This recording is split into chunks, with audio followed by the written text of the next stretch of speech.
सनातन प्रेमियों के विशेष महीने श्रावण की भी शुरुआत हो चुकी है। ऐसे अद्भुत रूप के धनी जिन्हें अवघड़ दानी भी कहा जाता है और जो सबके लिए सुगम है, चाहे वो देव हो या दानव। ऐसे अद्भुत स्वरूप के स्वामी जो कई प्रकार के चिन्हों का प्रयोग करते हैं और हर चिन्ह के अपने अपने महत्व हैं। भगवान शिव को त्र्यंबक भी कहा जाता है। आमतौर पर देव हो या दानव, उनकी दो ही आंखें होती है, लेकिन भगवान शिव की तीसरी आंख भी है। जिस प्रकार दो आंखों से भौतिक पदार्थों को ही देख सकते हैं, उसी प्रकार तीसरी आंख का मतलब होता है बोध। बोध का अर्थ होता है ऊर्जा को विकसित करना, या यूं कहें कि अपने स्तर को ऊंचा करना। शिव के कई नाम हैं। उन्हें सोम या सोम सुंदर कहा जाता है। खासकर श्रावण के महीने में सोमवार के दिन भगवान अवघड़ नाथ की पूजा का विशेष महत्व होता है, क्योंकि सोम का एक और अर्थ होता है चंद्रमा।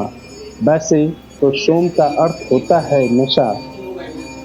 पुराणों में चंद्रमा को नशे का स्रोत भी कहा गया है। नशा सिर्फ बाहरी पदार्थों से नहीं होता, लेकिन जो अपने आप में मदमस्त हो, या यूं कहें कि जो जीवन की प्रक्रियाओं में मदमस्त रहता हो।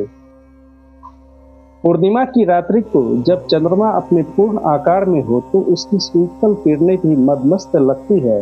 अगर पूर्णिमा की रात्रि में चंद्रमा को एक टक निहारते हैं तो धीरे धीरे स्वरूप चढ़ने लगता है।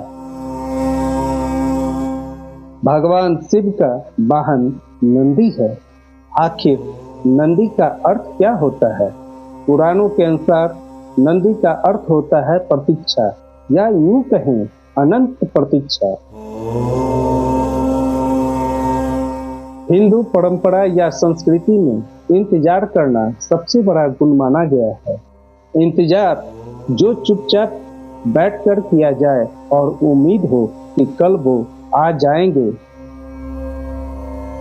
भगवान शिव के सबसे करीबी है नंदी, क्योंकि नंदी में एक गुण है ग्रहणशीलता का। आमतौर पर जब हम सभी मंदिर जाते हैं तो हमारे बुजुर्ग कहते हैं कि मंदिर के अंदर शांत और सजग होकर बैठना चाहिए, क्योंकि यह गुण सिर्फ और सिर्फ नंदी में ही था। रहे हैं ज्ञानसागर times.com